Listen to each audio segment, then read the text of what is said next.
10 வருஷ போர் ஒரு ஆப்பிள்னால வந்துன்னு சொன்னா நம்ப முடியுதா? கிரீக் மித்தாலஜில எரிஸ்னு ஒரு ஏஞ்சல் ஒரு பிரச்சனையை ஸ்டார்ட் பண்ணனா. அவள் அழகியவளுக்காகன்னு எழுதப்பட்ட ஒரு தங்க ஆப்பிள தூக்கி எறிஞ்சா. அந்த ஆப்பிள 3 பெண் கடவுள்கள் விரும்பினாங்க. ஹெரா, அத்தீனா, அப்புறம் ஆஃப்ரோடைட்டி. அதை யார் பெற வேண்டும்னு அவங்க சண்டை போட்டுக்கிட்டாங்க. ஜூஸ் பெண் சண்டையில தலையிட விரும்பல. அதனால ட்ராய் நகரத்தோட இளவரசன் பாரிஸ தீர்ப்பாளரா நியமிச்சான். ஒரு தேவதையும் பாரிஸ்க்கு லஞ்சம் கொடுக்க முயற்சி செஞ்சாங்க.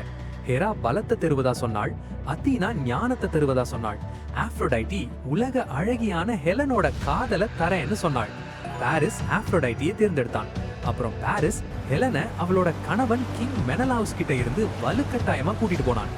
இதனால கிரேக்கர்கள் ரொம்ப கோபப்பட்டாங்க. அவர்கள் ட்ராய் மீது போர் செய்தனர். அந்த போர் 10 ஆண்டுகள் நீடித்து முழு நகரத்தையும் அழித்தது.